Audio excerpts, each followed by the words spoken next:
నమస్కారం మిత్రులందరికీ, నేను మీ జర్నలిస్ట్ రమేష్ని. Welcome to RGTV Telugu news channel. మన రేవంత్ రెడ్డి మొన్నటి దాకా ఇప్పటితోటి 18 సార్లు ఢిల్లీకి పోవడం జరిగింది. మరి ఢిల్లీలో మన పీక్ వచ్చింది ఏమైనా ఉందా అంటే రేవంత్ రెడ్డి లేదు, ఊసేది లేదు, ఏం చేసేది లేదు. ఆడికి పోతాడు, పచ్చి బొటన్లు తిని తిరిగి వస్తాడు. మరి ఒకసారి 2 సార్లు అంటే 18 సార్లు 18 సార్లు ఢిల్లీకి పోతా ఉన్నాడు. అంటే దగ్గర 85 కోట్ల రూపాయలు సార్ మాత్రం ఢిల్లీకి పోవడానికి మాత్రమే ఖర్చు పెట్టిండు. మరి తెలంగాణ రాష్ట్ర ప్రజలకి ఇప్పటిదాకా ఏమైనా ఖర్చు పెట్టాడు అంటే ఖర్చు పెట్టలేని పరిస్థితి. ఈ విధంగా తెలంగాణ రాష్ట్రంలో ఎన్నుకున్న ముఖ్యమంత్రి ఈ విధంగా ప్రజల్ని మోసం చేసుకుంటూ తెలంగాణ రాష్ట్రంలో చేసిన అప్పులను తీరుస్తున్నా అని చెప్పి కొత్తగా అప్పులు పుట్టించుకొని తన స్వల్ప లాభాల కోసం మాత్రమే ఢిల్లీలోకి పోతా ఉన్నాడు మన రేవంత్ రెడ్డి.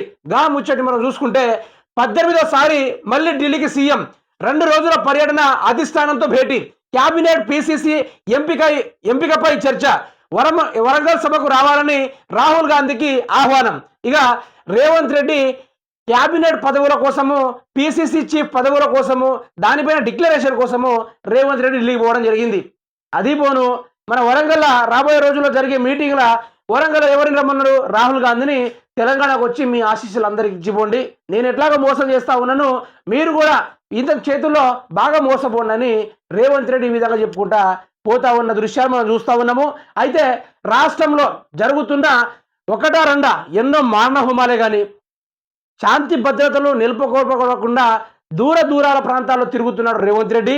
రాష్ట్రంలో మర్డర్లు కానీ, మానభంగాలు కానీ, అత్యాచారాలు కానీ, హత్యలు కానీ, ఉరి శిక్షలు కానీ అన్నీ నానా రకాలుగా ఈయన ఏవైతే ఇచ్చిన హామీలు ఏవైతే ఉన్నాయో, మరి రేవంత్ రెడ్డి నేను వచ్చి రాగానే పోలీస్ శాఖ వారిని పటిష్టంగా బంధించి నిర్మించి ప్రజల ఉక్కు తాట తీస్తే తప్పు చేస్తారని చెప్పిన రేవంత్ రెడ్డి ఈరోజు మర్డర్లు చేస్తూ ఉన్నా కూడా మర్డర్ చేసి ఆ కాంగ్రెస్ ఎమ్మెల్యే దగ్గర పోయి కూర్చున్నాడు, మర్డర్ చేసి మేయర్ దగ్గర పోయి కూర్చున్నాడు. ఇలా చేయడం వల్ల ఈరోజు వారికి ఎటువంటి శిక్ష పడకుండా టాఫీగా నరికేస్తున్నారు, జైలుకు పోతున్నారు, 10 రోజుల్లో బయటకు వస్తూ ఉన్నారు, మళ్ళీ సహజీవనం గడుపుతూ ఉన్నారు. ఇటువంటి పాలన చోటు చేసుకుంది రేవంత్ రెడ్డి సర్కార్లో. ఇప్పటిదాకా రేవంత్ రెడ్డి రైతు బంధు ఇవ్వకుండా నేను రుణమాఫీ ఇచ్చినా అని చెప్పుకుంటా ఒకటే విడత 2 లక్షలు ఇస్తా అన్నాడు. మరి మాట తప్పినందుకు నీ మడమ తిప్పాలిగా రేవంత్ రెడ్డి, మాట తప్పినందుకు నీ మడమ తిప్పాలి కదా. ఒకటే తాపాలా, ఒకటే దఫాలా 2 లక్షల రుణమాఫీ, మీరు బస్తాలు తీసుకోరండి, నేను గమ్మున గుమ్మరి చేస్తా, తక్కువనైపోద్ది రుణమాఫీ అని సోదాలు చెప్పుకుంటూ వచ్చిన రేవంత్ రెడ్డి. మరి ఈ రోజు చూసుకుంటే మాత్రము 30,000 కాదు కదా, 20,000 రూపాయలు ఉన్న రుణమాఫీ కూడా బ్యాంకులో ఇప్పటిదాకా కాలేదట. రైతులు ఏవైతే రుణాలు తెచ్చుకున్నారో అవి కూడా ఇప్పటిదాకా 20,000 రూపాయలు కూడా రుణమాఫీ కాలేదట. మరి రేవంత్ రెడ్డి ముఖ్యమంత్రివి, ఇప్పుడు రాష్ట్రానికి కావాల్సిన బడ్జెట్ ఎంత?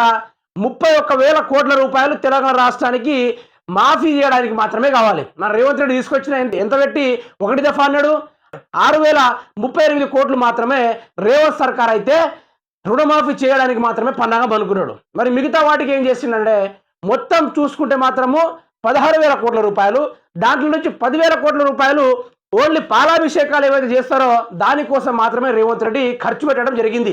ఇది సన్నాసి పాలన అంటే ఇక దీన్ని అంటారా ప్రజలారా?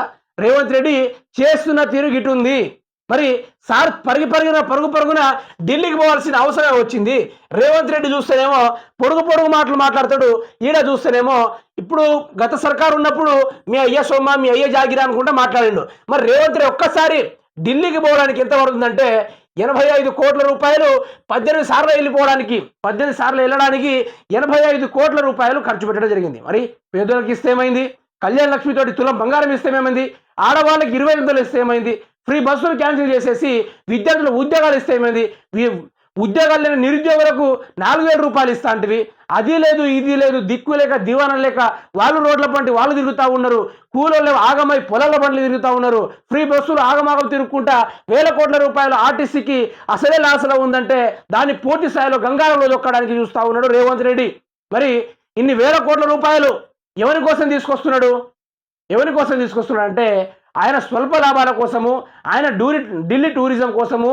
ఇద్దరు రాష్ట్రాల ఇప్పుడు ఈయనకు ఫిరాయింపురమైన ఉన్న సోయి దేనిపైన లేదు. ఇది అవసరమా? నాకు అర్థం కావట్లేదు. ఈ వరంగల్ సభకి ఈ రాహుల్ గాంధీని పిలవడం ఇది అవసరమా? అదే వరంగల్ ఎంజిఎంలా కరెంటు లేక, నీళ్లు లేక, అక్కడ రోగులకు సరైన వైద్యం అందక నానా ఇబ్బంది పడతా ఉంటే, కరెంటు లేక ఆక్సిజన్ అందక చనిపోతూ ఉంటే దాని గురించి పట్టించుకోవడానికి వచ్చిండా? మెడికోవర్ హాస్పిటల్కి సారు దేనికోసం వచ్చిండు? ఇనాగ్రేషన్ చేయడానికి వచ్చిండు. అంటే ఈయన కూడా ప్రమోషన్ చేసినట్టే కదా అక్కడ పోయి. ఎంజే హాస్పిటల్ ప్రజలు చనిపోతూ ఉంటే దాని గురించి పట్టించుకోకుండా ఈసారి మాత్రము యాడికి పోయిందంటే మెడికవర్ హాస్పిటల్ దగ్గరికి వెళ్ళి జెండా ఊపడానికి పోయిండు. మరి ఈరోజు అదే వచ్చేసి రేవంత్ రెడ్డి వరంగల్ సభకు మీరు రావాలి సార్, అక్కడ అంతా బాగానే ఉంది, మీరు వచ్చి నా మోసాల గురించి గొప్పగా చెప్పాలి, నేను 8 నెలల్లో 35,000 కోట్ల రూపాయలు తీసుకొచ్చి నేనే తిన్నా, నా మంత్రులకు ఇచ్చిన, నా ఎమ్మెల్యేలకు ఇచ్చిన, దాని గురించి వచ్చి మాట్లాడండి, ఇంకేమైనా సోదాలు ఉంటే వచ్చి ప్రజలపైన రుద్దండి అని ఈ సన్నాసి రాజకీయాలు చేయడానికైతే మరో ముద్దపప్పును తీసుకొస్తున్నాడు. మన చిన్న ముద్దపప్పు పెద్ద ముద్దపప్పుకి ఢిల్లీలో పోయి ఇన్విటేషన్ ఇచ్చిండట. ఇది వ్యవహారం ప్రజలారా. దయచేసి తెలంగాణ రాష్ట్ర ప్రజలు ఇకనైనా మేలుకోవాలి. రాష్ట్రంలో జరుగుతున్న వేల కోట్ల అప్పులు తెలంగాణ ప్రజలు మన కోసం కాదు, రాష్ట్ర రైతాంగం వారి కోసం కాదు, విద్యార్థుల కోసం కాదు, 2500 మహిళల కోసము కాదు, దేని కోసము కాదు. ఎందుకు? ఢిల్లీలో పోవడానికి, పక్క రాష్ట్రంలో పోవడానికి, తొక్కళ్ళ మీద పెట్టుబడులు పెట్టడానికి. ఇది అసలు కథ. ఇది రేవంత్ రెడ్డి తీసుకొచ్చిన అప్పులు మన మీద వేసి వదిలిపెడతాడు.